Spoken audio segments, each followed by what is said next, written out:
이 시간을 통해 스스로를 더 사랑하게 되시길 바랍니다. 구독과 좋아요로 함께 마음을 나눠주세요. 제1장 타인의 시선 속에 갇힌 나. 새벽이 밝아옵니다. 창밖으로 스며드는 햇살은 고요하고 평온한데 내 마음은 또다시 복잡하게 얽혀 있습니다. 오늘은 어떤 표정을 지어야 할까? 어떤 말투로 말해야 무례하지 않게 들릴까? 나는 또 하루 종일 타인의 눈치를 보며 살아야 할 것 같습니다. 부처님께서는 이렇게 말씀하셨습니다. 모든 존재는 본래 완전하다. 다만 자신의 본성을 알지 못할 뿐이다. 그런데 나는 언제부터 이렇게 남의 눈에 비친 내 모습을 진짜 나라고 여기게 되었을까요?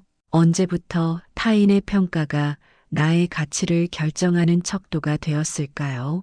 이제껏 나는 수많은 가면을 써왔습니다. 부드럽고 친절한 사람, 책임감 강한 사람, 상처받지 않는 사람처럼 보이기 위해 진짜 내 감정은 자꾸만 뒤로 숨겼습니다. 마치 연기자가 무대 위에서 역할을 연기하듯 나는 매일매일 다른 사람이 되어 살아왔습니다. 아침에 눈을 뜨면서부터 나는 생각합니다. 오늘은 누구와 만날까? 그 사람들이 나를 어떻게 볼까? 내가 어떻게 행동해야 그들의 마음에 들까? 이런 생각들이 하루의 시작을 무겁게 짓누릅니다. 마치 보이지 않는 무거운 갑옷을 입고 세상 밖으로 나가는 것 같습니다. 직장에서는 능력 있고 차분한 사람이 되어야 하고 친구들 앞에서는 재미있고 밝은 사람이 되어야 하고 가족 앞에서는 든든하고 믿음직한 사람이 되어야 합니다. 그렇게 하루하루 다른 역할을 하며 살다 보니 정작 진짜 나는 어디에 있는지 알 수 없게 되었습니다. 부처님의 가르침 중에 거울에 비친 달이라는 비유가 있습니다. 달은 하늘에 떠 있지만 물에 비친 달 그림자를 보며 사람들은 그것이 진짜 달이라고 착각합니다. 마찬가지로 나는 타인의 눈에 비친 내 모습을 보며 그것이 진짜 나라고 착각하고 있는 것은 아닐까요? 그렇게 살아온 시간들, 과연 나는 누구였을까요? 수많은 기대와 요구 사이에서 흔들리는 나, 끊임없이 다른 사람의 인정을 구하는 나, 혼자 있을 때조차 누군가의 시선을 의식하는 나. 이것이 정말 내가 원하던 삶의 모습일까요? 때로는 거울 앞에 서서 나 자신을 바라봅니다. 그 속에 비친 얼굴이 낯설게 느껴질 때가 있습니다. 이 사람이 정말 나일까? 이 표정 뒤에 숨어 있는 진짜 감정은 무엇일까?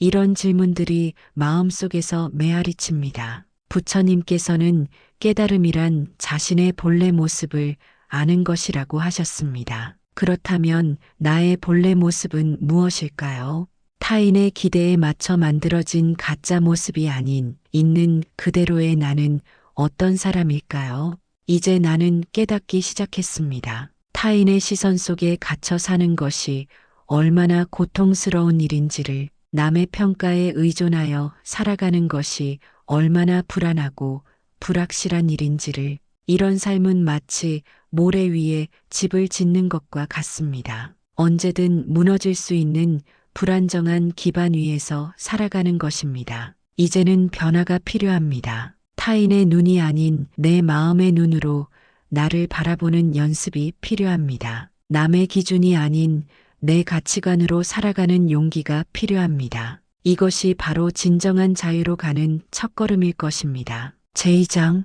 인정받고 싶었던 마음의 뿌리. 어릴 적부터 우리는 착한 아이가 되길 강요받았습니다. 부모님의 그래, 착하다라는 한마디가 얼마나 달콤했는지, 선생님의 모범생이구나라는 칭찬이 얼마나 기뻤는지 기억합니다. 그런 말들을 듣기 위해 우리는 점점 타인의 기대를 내 기준으로 삼게 되었습니다. 부처님께서는 모든 고통의 뿌리는 집착에서 비롯된다고 말씀하셨습니다. 그 중에서도 인정받고 싶은 마음, 사랑받고 싶은 마음에 대한 집착이 우리를 가장 깊은 고통으로 이끕니다. 어린 시절부터 시작된 이 마음의 뿌리가 얼마나 깊고 강한지 우리는 어른이 되어서도 그 영향에서 벗어나지 못합니다. 칭찬받고 싶어서, 미움받기 싫어서 우리는 자신의 진짜 모습을 감추기 시작했습니다. 화가 나도 웃었고 슬퍼도 괜찮다고 했으며 하기 싫어도 기꺼이 한다고 대답했습니다.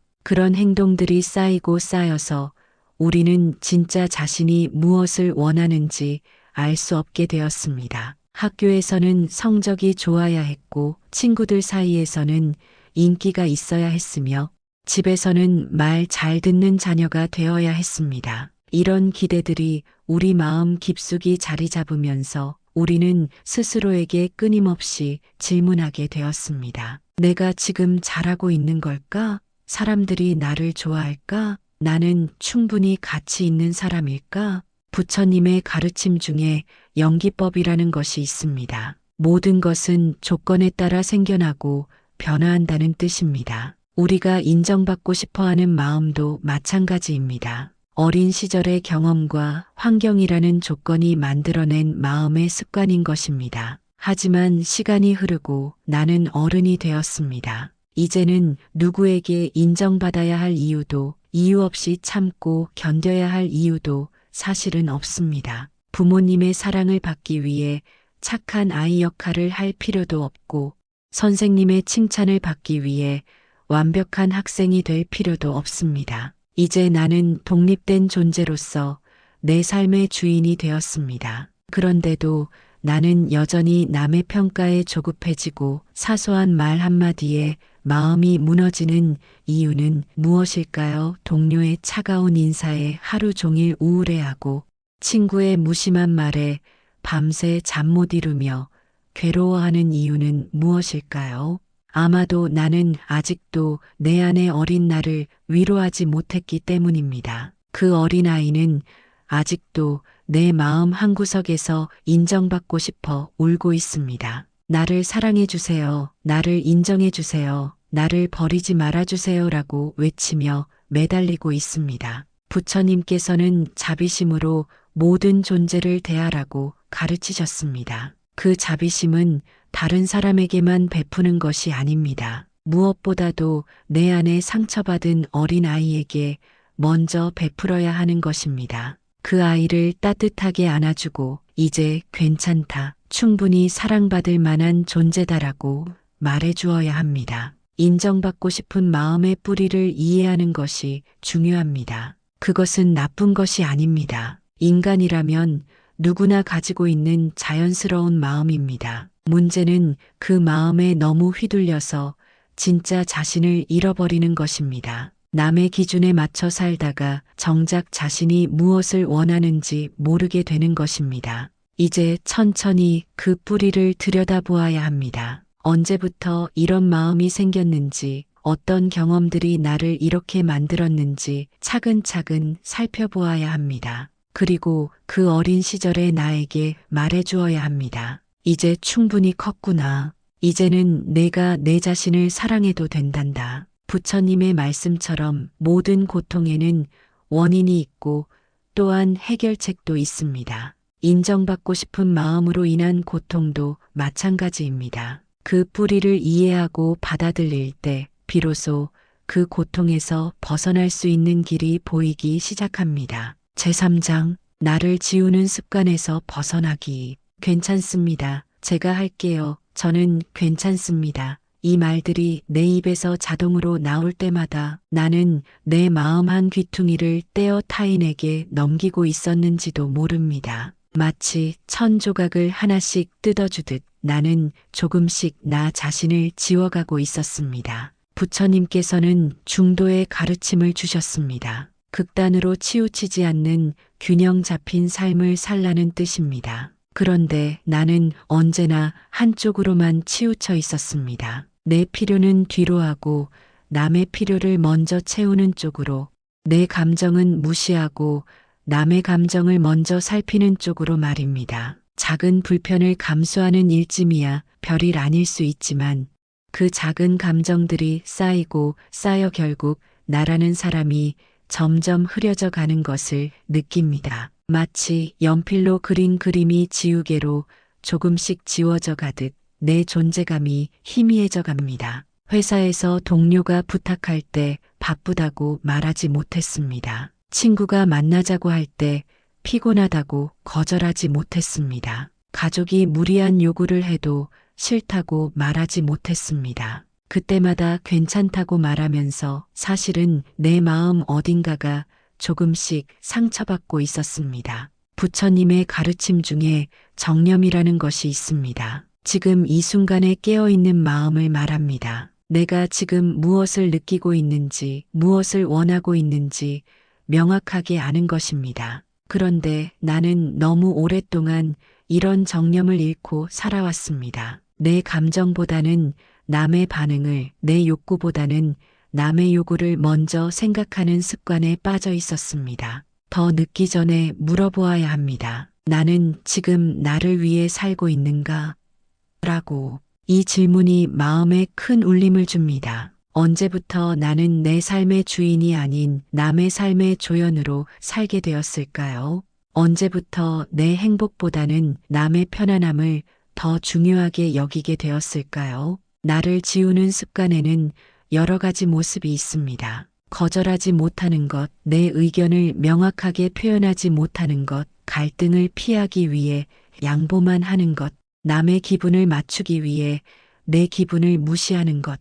이 모든 것들이 겉으로는 선한 행동처럼 보이지만 사실은 나 자신을 학대하는 행위일 수 있습니다. 부처님께서는 자애를 가르치셨습니다. 자신을 사랑하는 마음을 말합니다. 자애가 없으면 진정한 자비도 불가능합니다. 자신을 사랑하지 않는 사람이 어떻게 다른 사람을 진심으로 사랑할 수 있겠습니까? 자신을 소중히 여기지 않는 사람이 어떻게 다른 사람을 소중히 여길 수 있겠습니까? 그동안 나는 자애를 이기심으로 착각하고 있었습니다. 내 필요를 챙기는 것을 이기적인 행동이라고 생각했습니다. 내 감정을 표현하는 것을 이기적인 행위라고 여겼습니다. 하지만 이것은 잘못된 생각이었습니다. 자신을 사랑하는 것과 이기적인 것은 전혀 다른 일입니다. 이제 변화를 시작해야 합니다. 작은 것부터 천천히 바꿔나가야 합니다.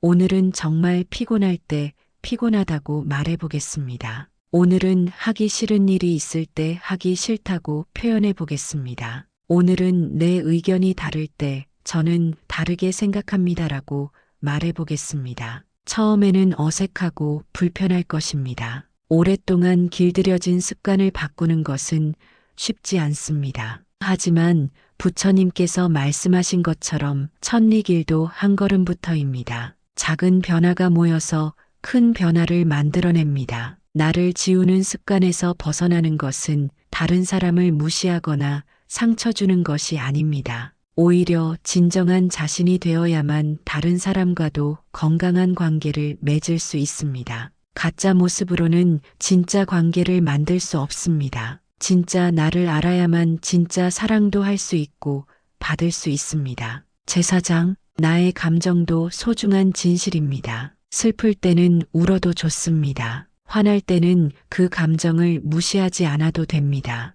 감정을 억누르는 것이 강인함은 아닙니다. 오히려 자신의 감정을 정직하게 느끼고 그 감정과 함께 머무를 줄 아는 사람이 진정으로 단단한 사람입니다. 부처님께서는 모든 현상은 일어났다가 사라진다고 가르치셨습니다. 감정도 마찬가지입니다. 기쁨도 슬픔도 분노도 두려움도 모두 일어났다가 사라지는 자연스러운 현상입니다. 문제는 이런 감정들을 좋다 나쁘다로 판단하고 나쁜 감정은 억누르려고 하는 데 있습니다. 우리는 어릴 때부터 감정 표현에 대해 많은 제약을 받으며 자랐습니다. 남자는 울면 안 된다, 화내면 안 된다, 슬퍼하지 마라, 두려워하지 마라 같은 말들을 들으며 자연스러운 감정을 억압하는 법을 배웠습니다. 그 결과 우리는 감정을 느끼는 것 자체를 잘못된 일이라고 여기게 되었습니다. 하지만 감정은 우리 존재의 중요한 일부입니다. 감정이 없다면 우리는 로봇과 다를 바 없을 것입니다. 기쁨이 있어야 삶의 아름다움을 느낄 수 있고 슬픔이 있어야 타인의 고통에 공감할 수 있으며 분노가 있어야 불의에 맞설 수 있고 두려움이 있어야 위험으로부터 자신을 보호할 수 있습니다. 나의 기쁨, 나의 분노, 나의 서운함, 나의 설렘. 그 모든 감정이 나라는 사람을 이루는 진실된 조각들입니다. 이 감정들을 부정하는 것은 나 자신의 일부를 부정하는 것과 같습니다. 부처님의 가르침 중에 사념처라는 것이 있습니다. 몸과 감정과 마음과 현상을 있는 그대로 관찰하는 수행법입니다. 감정이 일어날 때 그것을 억누르거나 피하지 말고 있는 그대로 바라보라는 뜻입니다. 아, 지금 내가 화가 나는구나. 지금 내가 슬퍼하고 있구나.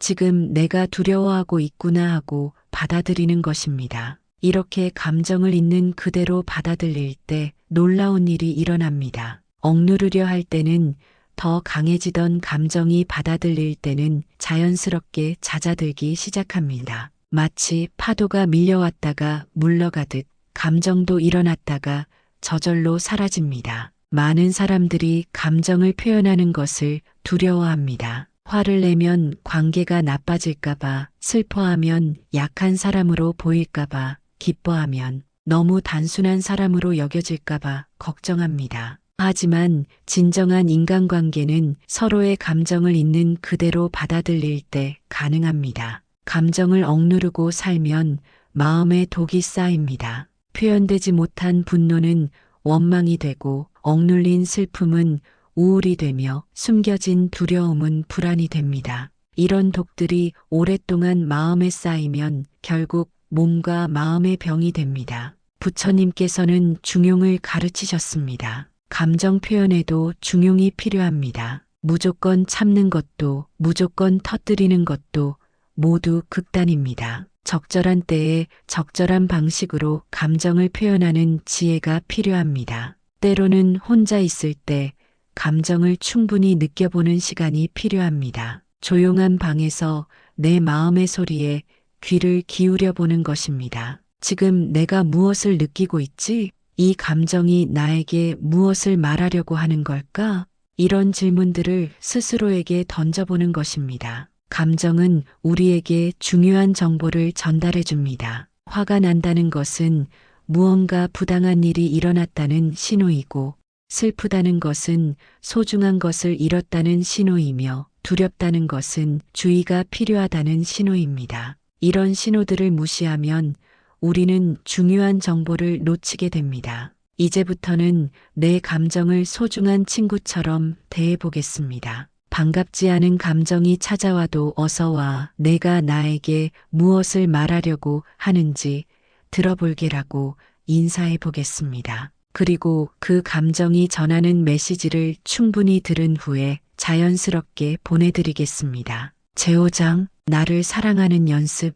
오늘 하루 나에게 따뜻한 말을 건네봅니다. 수고했구나. 오늘도 잘 견뎠구나. 이 짧은 말들이 생각보다 큰 위로가 됩니다. 다른 사람에게는 쉽게 건네는 위로의 말을 나 자신에게는 왜 이렇게 인색했을까요? 부처님께서는 자해 명상을 가르치셨습니다. 먼저 자신을 사랑하고 그 다음에 가족을, 친구를, 모르는 사람을, 심지어 원수까지도 사랑하는 마음을 기르는 수행입니다. 그런데 많은 사람들이 첫 번째 단계인 자신을 사랑하는 것에서부터 어려움을 겪습니다. 우리는 자신에게 너무나 가혹합니다. 작은 실수에도 자신을 심하게 질책하고 부족한 모습에 실망하며 완벽하지 못한 자신을 미워하기까지 합니다. 친구가 같은 실수를 했다면 괜찮다. 누구나 실수할 수 있어라고 위로했을 텐데 나 자신에게는 어떻게 이런 바보 같은 실수를 할 수 있지? 라고 말합니다. 거울 앞에 선 나 자신에게 미소를 건네는 연습.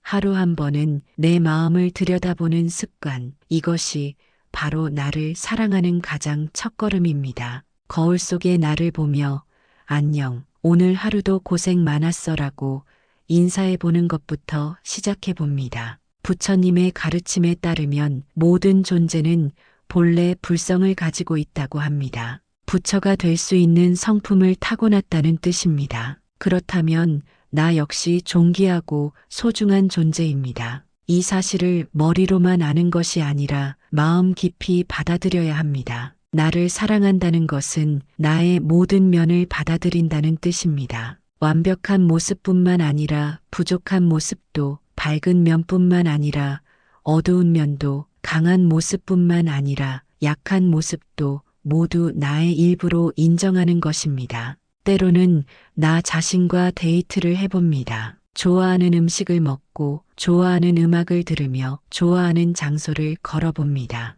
혼자 있는 시간을 외롭게 여기지 말고 나와 친해지는 소중한 시간으로 여겨봅니다. 나 자신이 가장 편한 친구가 되어주는 연습을 해봅니다. 자신을 사랑하는 구체적인 방법들이 있습니다. 매일 아침 일어나면서 오늘도 만나서 반가워라고 인사하기, 잠들기 전에 오늘 하루 정말 고생했어라고 격려하기, 힘든 일이 있을 때 괜찮아, 이것도 지나갈 거야 라고 위로하기. 이런 작은 행동들이 모여서 나를 사랑하는 마음을 키워갑니다. 누구보다 내 편이 되어줄 사람은 결국 나 자신이라는 사실을 하루하루 마음에 새겨야 합니다. 세상 모든 사람이 나를 등진다 해도 나 하나만은 끝까지 내 편이 되어 주어야 합니다. 이것이 바로 진정한 자립이며 진정한 사랑의 시작입니다. 부처님께서는 자신이 자신의 주인이라고 말씀하셨습니다. 나를 행복하게 할 수도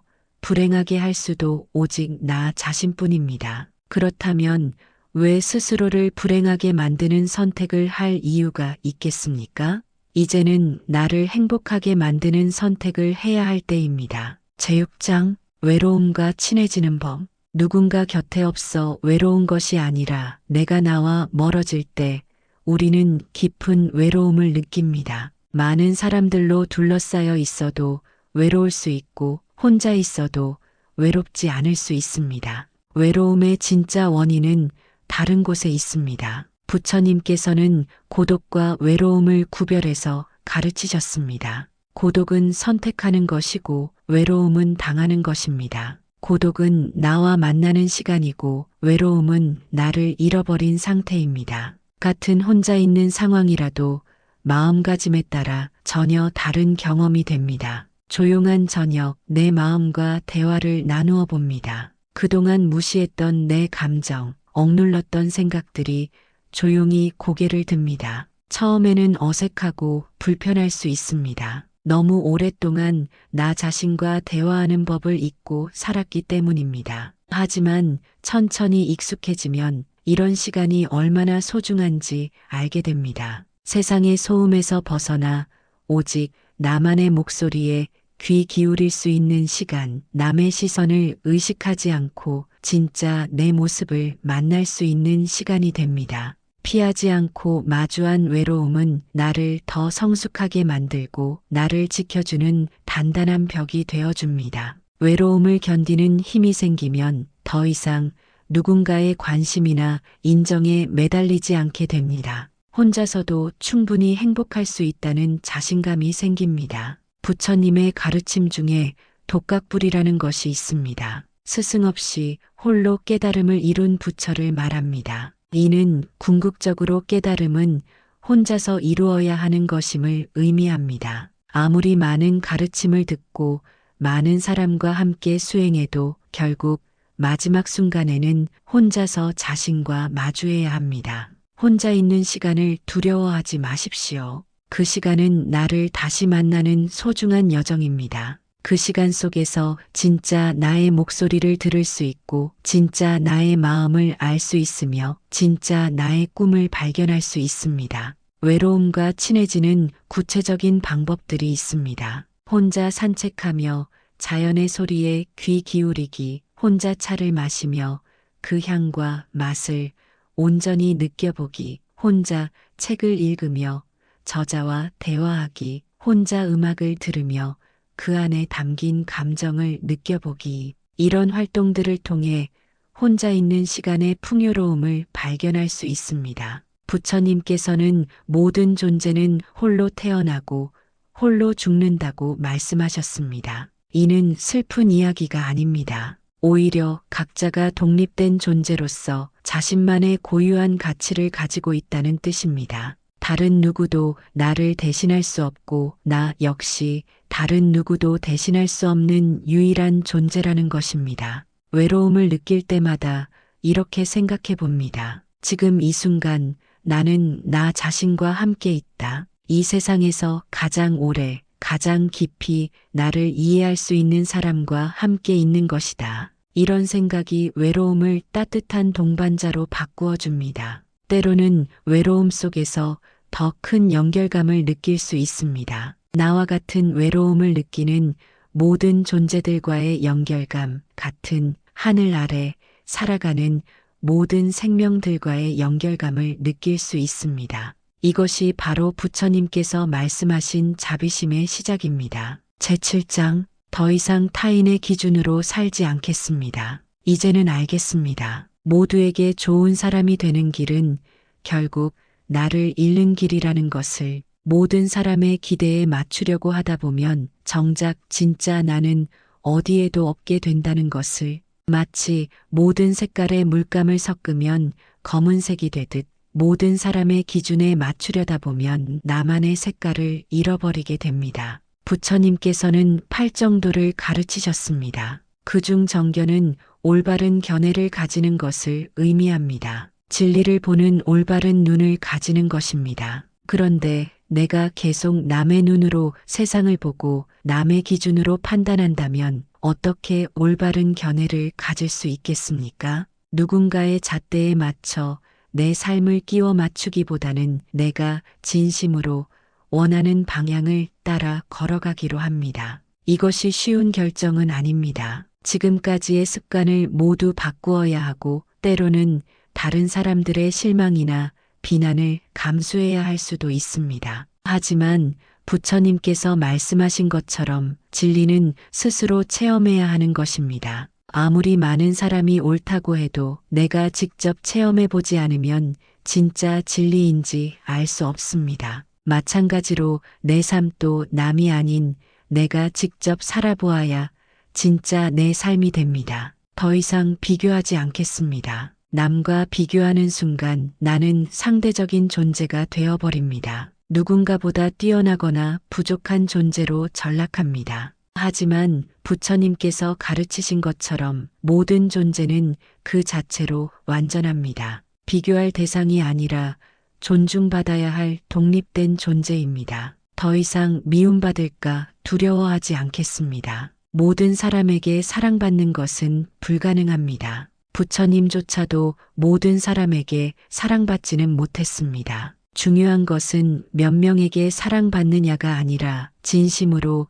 나를 이해하고 받아들이는 사람들과 깊은 관계를 맺는 것입니다. 내가 옳다고 믿는 길이 있다면 그 길을 따라 한 걸음씩 나아가겠습니다. 설령 그 길이 외롭고 험할지라도 그것이 내가 선택한 길이라면 후회하지 않겠습니다. 남이 닦아놓은 평탄한 길을 따라가는 것보다 내가 직접 개척하는 험한 길이 더 의미 있을 수 있습니다. 부처님께서는 자신이 자신의 귀처라고 말씀하셨습니다. 의지할 곳, 돌아갈 곳이 바로 자기 자신이라는 뜻입니다. 그렇다면 나는 왜 계속 다른 곳에서 답을 찾으려 했을까요?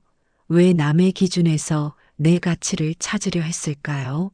이제 내 안의 지혜를 믿기로 합니다. 내 마음 깊은 곳에서 올라오는 목소리에 귀 기울이기로 합니다. 그 목소리가 때로는 작고 불확실할지라도 그것이 진짜 내 목소리이기 때문에 소중합니다. 타인의 기준에서 벗어난다는 것은 타인을 무시한다는 뜻이 아닙니다. 오히려 진정한 나 자신이 되어야만 다른 사람들과도 진정한 관계를 맺을 수 있습니다. 가면을 벗고 진짜 모습을 보여줄 때 상대방도 가면을 벗을 용기를 얻습니다. 변화는 하루아침에 일어나지 않습니다. 오랫동안 굳어진 습관을 바꾸는 것은 시간이 걸립니다. 하지만 부처님께서 말씀하신 것처럼 천리길도 한 걸음부터입니다. 오늘 한 걸음, 내일 한 걸음씩 나아가다 보면 언젠가는 도달할 수 있습니다. 이제 나는 선언합니다. 더 이상 남의 기준으로 살지 않겠다고. 내 삶의 주인은 나이고 내 행복의 책임자도 나라고. 이 길이 때로는 외롭고 어려울 수 있지만 그래도 진짜 나로 사는 삶을 선택하겠다고. 제8장 나의 삶은 내가 완성합니다. 이 세상에서 가장 소중한 관계는 나와 나 자신의 관계입니다. 다른 모든 관계는 이 관계에서 시작됩니다. 나 자신과 좋은 관계를 맺지 못하는 사람이 어떻게 다른 사람과 좋은 관계를 맺을 수 있겠습니까? 나를 사랑하지 못하는 사람이 어떻게 다른 사람을 진심으로 사랑할 수 있겠습니까? 부처님께서는 업의 법칙을 가르치셨습니다. 모든 행동에는 결과가 따른다는 뜻입니다. 내가 어떤 생각을 하고 어떤 말을 하며 어떤 행동을 하느냐에 따라 내 삶이 결정됩니다. 그렇다면 내 삶의 책임은 온전히 나에게 있습니다. 남을 탓할 일도 환경을 원망할 일도 없습니다. 삶은 언제나 선택의 연속입니다. 무엇을 따를지, 누구를 믿을지, 어떤 말을 마음에 담을지를 매 순간 내가 결정할 수 있습니다. 이 선택의 권리만큼은 아무도 빼앗을 수 없습니다. 설령 외부 상황이 어렵다 해도 그 상황에 어떻게 반응할지는 여전히 내가 선택할 수 있습니다. 매일 아침 일어날 때 나는 선택합니다. 오늘 하루를 어떤 마음으로 살아갈지를, 어제의 후회에 머물 것인지, 내일의 걱정에 사로잡힐 것인지, 아니면 오늘 이 순간에 집중할 것인지를. 부처님께서 가르치신 지금 이 순간의 소중함을 기억하며 살아갈 것인지를 이제 나는 선택합니다. 나를 아끼고 나를 믿고 나를 사랑하며 살아가기로. 이것이 이기적인 선택이 아니라 가장 지혜로운 선택임을 압니다. 나 자신을 사랑할 줄 아는 사람만이 진정으로 다른 사람을 사랑할 수 있고 나 자신을 존중할 줄 아는 사람만이 진정으로 다른 사람을 존중할 수 있기 때문입니다. 내 삶의 주인은 오직 나, 그리고 그 삶을 가장 아름답게 빛낼 수 있는 사람 또한 바로 나 자신입니다. 이 진리를 깨달은 순간부터 내 삶은 완전히 달라집니다. 더 이상 남의 평가에 휘둘리지 않고 더 이상 남의 기준에 맞추려고 애쓰지 않습니다. 부처님께서는 자신이 자신의 등불이라고 말씀하셨습니다. 어둠 속에서 길을 잃었을 때 다른 누구의 등불에 의존할 것이 아니라 자신 안에 있는 지혜의 등불을 켜라는 뜻입니다. 그 등불은 언제나 내 안에 있었습니다. 다만 내가 그것을 보지 못했을 뿐입니다. 이제 나는 그 등불을 켰습니다. 내 안에 지혜와 사랑과 자비의 빛을 켰습니다. 이 빛이 나 자신을 비추고 내 주변 사람들도 비추고 나아가 이 세상 모든 존재들을 비출 수 있기를 바랍니다. 이것이 바로 부처님께서 가르치신 보살의 마음입니다. 완성이란 어떤 특별한 상태에 도달하는 것이 아닙니다. 매 순간순간 최선을 다해 살아가는 것입니다. 넘어져도 다시 일어서고 실수해도 다시 시작하며 상처받아도 다시 사랑할 수 있는 용기를 갖는 것입니다. 이런 마음으로 살아갈 때 내 삶은 저절로 완성되어 갑니다. 부처님께서는 모든 존재가 고통에서 벗어나 행복하기를이라고 기원하셨습니다. 이제 나도 그런 마음으로 살아가겠습니다. 우선 나 자신이 고통에서 벗어나 행복해지고 그 다음에는 내 주변 사람들이 나아가 모든 존재들이 행복해질 수 있도록 작은 힘이라도 보태겠습니다. 8걸음의 여정이 끝났습니다. 하지만 이것은 끝이 아니라